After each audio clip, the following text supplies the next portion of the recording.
वो essential commodities act जो वो लाए हैं ना, उसमें वो भंडारण के लिए ला रहे हैं।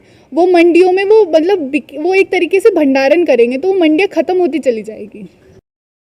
नमस्कार, मैं राजवीर सिंह सोलंकी विकासशील भारत के लिए और मेरे मित्र अखिल भारत के लिए चौरसिया जी हैं। हम पहुंचे सिसौली गांव में और 10 महीने से किसान आंदोलन चल रहा है। किसान आंदोलन में टिकैत परिवार की अहम भूमिका है और अच्छी तरह से जानते हैं आप, जो 26 जनवरी के बाद 28 जनवरी की जो घटना हुई थी, जो टर्निंग पॉइंट कहते हैं इसे, आंदोलन का टर्निंग पॉइंट था वो। सिसौली में राकेश टिकैत जी की भतीजी हमारे साथ है। इसका नाम क्या बेटा? अंशिता चौधरी। अंशिता जी हमारे साथ थे और अंशिता जी से जानना चाहेंगे किसान आंदोलन में और जो किसान बिलों के बारे में, क्योंकि इन्होंने लॉ स्टूडेंट है शायद आप। हाँ जी, मैं लॉ। तो हमें आप ये बता पाएंगे कि ये किसान कानून है जो 3 सरकार लेके आई है, विधेयक लेके आई है, ये क्या है, आप क्या समझती हैं, जनता को क्या समझाना चाहेंगी आप, कितनी हानि है, कितना लाभ है इससे? जी, जैसे ये 3 कानून हैं। पहला कानून जो हमारा है एपीएमसी और ट्रांसपोर्टेशन का, वो है, उसमें ये है कि उन्होंने बोला हुआ है कि हम लोग किसान कहीं भी जाके अपनी फसल बेच सकता है। चलो जी, 1 नेशन 1 मार्केट, उसको ठीक है, समझ लिया, लेकिन उसमें ये चीज़ समझ नहीं आ रही है कि जो छोटे किसान हैं वो अपना ट्रांसपोर्टेशन का खर्चा कैसे करेंगे, क्योंकि वो अपनी खेती करने के बाद वो लोन्स लेते हैं और वो पैसे कहीं से लेते हैं, तब जाके वो अपनी खेती करते हैं, फिर उसके बाद वो अपना ट्रांसपोर्टेशन का खर्चा कैसे करेंगे।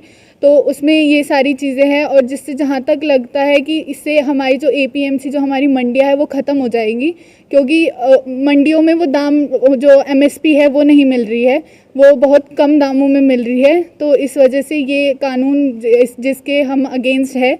दूसरा कानून है कॉन्ट्रैक्ट फार्मिंग का है। कॉन्ट्रैक्ट फार्मिंग में ये है कि कंपनीज कॉन्ट्रैक्ट बनाएंगी और अपने हिसाब से फार्मर्स को बताएगी कि तुम्हें क्या बोना है, कैसे बोना है। ऐसा नहीं, हम लोग गन्ना किसान हैं, हम फैक्ट्रीज़ के साथ कॉन्ट्रैक्ट करते हैं, लेकिन वो हमारा बॉन्ड बनता है कि हम जितना गन्ना बोते हैं वो सारा उन गन्ना लेना पड़ेगा उनको, जैसा भी है फैक्ट्रीज़ को, जिसमें उनके हमारी जो पर्चियाँ आती है वो निकल के आती है।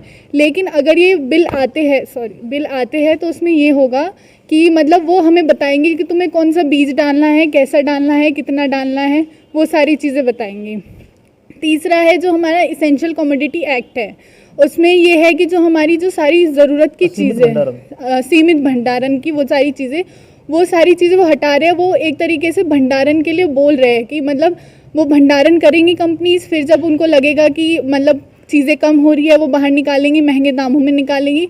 तो ये मतलब किसानों के लिए भी बुरा है और बाकी जो मिडिल क्लास फैमिलीज़ है और बाकी सब लोगों के लिए भी बुरा है। तो ये तीनों कानून के अगेंस्ट हम हैं, जो कि बहुत सही है जहाँ तक है कि हमें अगेंस्ट जाना चाहिए, क्योंकि अगर ये आता है तो ये फ्यूचर जनरेशन को भी बहुत मतलब हानि पहुँचाएगा।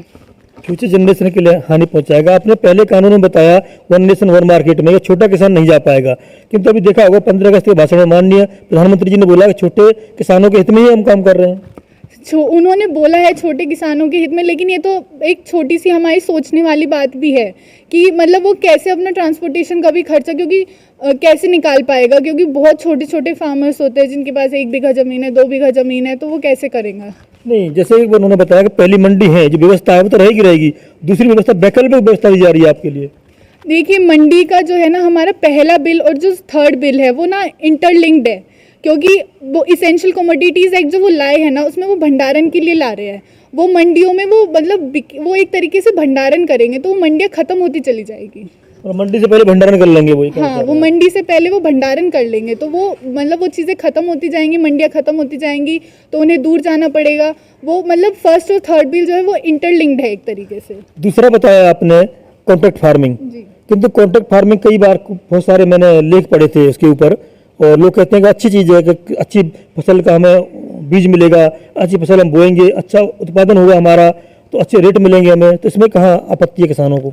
देखिए, वो सोच के चल रहे हैं कि मतलब कि अच्छे रेट मिलेंगे, अच्छा ये होगा, लेकिन ये उसमें वो कॉन्ट्रैक्ट वो डालेंगे कंपनीज, वो अपने हिसाब से कॉन्ट्रैक्ट डालेंगे, वो किसानों के हिसाब से तो नहीं डालेंगे ना। कि मतलब अगर वो किसी कारण से, बारिश की वजह से, पानी की कमी की वजह से फसल ख़राब हो जाती है तो वो मना कर सकते हैं कि हम नहीं लेंगे, तो वो सारी चीज़ें वेस्ट जाएगी उनकी, उनका पैसा भी वेस्ट। उसके लिए बीमा होता है, लेकिन बीमे में भी बहुत सारी दिक्कत हो सकती है ना, कि मतलब बीमे में फिर बाकी उनको वो सारी चीज़ें फिर देखनी पड़ती है कि हमें वो पैसा वापस चाहिए, उसमें भी बहुत टाइम लगता है, तो इस वजह से। तीसरा आपने बताया असीमित भंडारण, इसमें तो आप भी भंडारण कर सकते हो। कंपनी के ऊपर क्यों सोचते हैं कि कंपनी भंडारण करेंगी? अगर समृद्ध किसान है, 10 लोग मिलकर के किसान आपस में भंडारण कर सकते हैं। देखिए, हम भंडारण कर सकते हैं, लेकिन वो भंडारण भी ना लिमिट होना चाहिए ना। वो मतलब एक तरीके से लिमिट ही नहीं रखी गई है। वो इसे मतलब जो हमारी चीज़ें हैं, तेल, चावल, ये सारी दालें, ये सारी चीज़ें वो इस चीज़ों में से हटाई दी है कि तुम कितना भी भंडारण कर लो। तो वो कंपनीज ही इस चीज़ का फ़ायदा उठाएगी कि मतलब हम लोग अपने प्रॉफिट के लिए कि हमने भंडारण कर लिया बहुत सारा, और फिर जब लग रहा है कि जैसे होता है कि प्याज बहुत महंगे हो जाते हैं, तो मतलब उनकी कमी हो रही है, तो वो सारी चीज़ें कि महंगे में बेचनी शुरू कर दी उन्होंने, तो उनको फ़ायदा होगा इस चीज़ से। नहीं, आप दूसरा पहलू देखिए, जैसे आपने प्याज का उदाहरण दिया कि प्याज शॉर्ट पड़ जाती है तो फिर वो महंगे दाम में बेचते हैं। अगर कंपनी आएंगी तो अपने हिसाब से उतनी एरिया में खेती करवाएंगे जितनी देश को प्याज की रिक्वायरमेंट है, उतनी एरिया में दाल करवाएंगे जितनी दाल की रिक्वायरमेंट। अब क्या करता है किसान कि जिसको अगर बैंगन करना है तो एक पूरे गांव के गांव तहसील तहसील बैंगन कर देती है, दाल कर देती है। कंपनी ऐसा नहीं करवाएंगी, शायद ऐसा सरकार का मानना है। जितनी आवश्यकता है उसी हिसाब से रेशियो में वो फसलों का उत्पादन करवाएंगे। हाँ, हो सकता है कि वो करवाए, लेकिन मतलब इस चीज़ को भी हमें समझना पड़ेगा ना कि जैसे वो ज़मीन है, मतलब जो उसमें सारी में वो खेती कर रहा है, तो वो बाकी सारी ज़मीन में मतलब उसको कुछ और वो करना पड़ेगा, या फिर वो हो सकता है वो ना करे कुछ भी। तो इस हिसाब से ये मेरे को गलत लगता है। नहीं, सरकार तो ये कह रही है जैसे कि आपको गन्ना की बेल्ट है पूरी, हाँ जी। और चीनी की रिक्वायरमेंट है एक्सपोर्ट की, या देश को जितनी खपत की जरूरत है उतनी गन्ना करना चाहिए। ज़्यादा गन्ना न करें, कुछ और फसल करें, इसलिए बदलाव किया जा रहा है ऐसा। हाँ जी, ये ठीक है। मतलब कुछ चीज़ों में कह सकते हैं कि ये ठीक है, लेकिन मतलब वो एक तरीके से ये भी जो कॉन्ट्रैक्ट में बोला गया है कि मतलब वो अपने हिसाब से कराएंगे कि तुम्हें इतनी ही करनी है या फिर इससे ज़्यादा नहीं कर सकते। तो वो चीज़ें फिर वो अपने हिसाब से भी देखेंगे ना सारी चीज़ें। आपने कहा कुछ चीज़ें ठीक हैं, वही सरकार कह रही है कि हमारे यहाँ भाई कुछ चीज़ें गलत हैं। आप कुछ ठीक कह रहे हैं, सरकार कह रही हो सकता है कुछ चीज़ें गलत होंगी, तो आप गलत हो ठीक करा लीजिए। अकाउंट आप बैठिए हमारे साथ में, और जो जो गलत लगता है उसे हम ठीक कर देंगे, संशोधन कर देंगे। उसके लिए किसान तैयार क्यों नहीं है? देखिए, जो उन्होंने बोला है ना कि कुछ चीज़ें ठीक है, आपने कहा लेकिन कुछ चीज़ ठीक है, हाँ मतलब खराब है।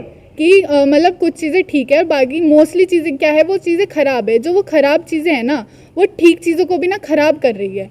तो मतलब वो बोल रहे हैं कि आइए आप बताइए, लेकिन मतलब जब वो आएंगे, वो कुछ तुक ही नहीं बैठ रहा है कि मतलब जो चीज़ें उन्होंने बोली है कि सही है, लेकिन ख़राब की चीज़ों की वजह से वो सही चीज़ें भी ख़त्म हो रही है ना। नहीं, आपने ये तो कहा, किंतु किसान उस पर मुद्दे पे कहाँ तैयार हो रहे हैं बातचीत करने के लिए? वो तो कह रहे हैं पहले आप कैंसिल करो, तीनों बिलों को निरस्त करो। सरकार कह रही है आप वार्ता करो। आप वार्ता करने में क्या परेशानी आ रही है? वार्ता करने के लिए तैयार है, लेकिन वार्ता तो अभी कितने टाइम से बंद है। वार्ता तो वो कर ही नहीं रहे हैं ना। नहीं, सरकार का स्पष्ट कहना है कि आप खुले दिल से बिना किसी कंडीशन के बिल वापसी पर सहमति करते हो, बिल वापस नहीं होगा, बिंदुवार बातचीत करने के लिए हम तैयार हैं।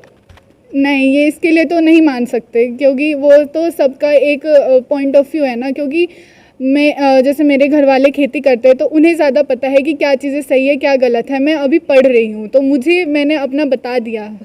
प्रशासन और सरकार के लिए एक ही चीज़ बोलूँगी कि मतलब जल्दी से जल्दी किसानों की बात मान ले, क्योंकि जो ये यहाँ पे डिक्टेटरशिप नहीं है, ये डेमोक्रेटिक कंट्री है। मतलब government of the people, for the people and by the people. तो मैं यही चीज़ बोलना चाहूँगी कि मतलब तुम जो सरकार हो ना, वो लोगों की सरकार हो, तो लोगों की सुनो। बहुत बहुत धन्यवाद। आपने पूरा किसान बिल के बारे में, तीनों बिलों के बारे में विस्तार से बताया और हमारे प्रश्नों का सही उत्तर दिया। और मैं समझता हूँ कि हमारे दर्शकों को किसान बिल में जो कमियां हैं, किसान बिल किसानों के हित में कितना है, अहित में कितना है, कितना नुकसानदायक है, सभी समझ में आ गया होगा। मैं राजवीर सोलंकी, विकासशील भारत और अखिल भारत के लिए जय हिंद, जय भारत।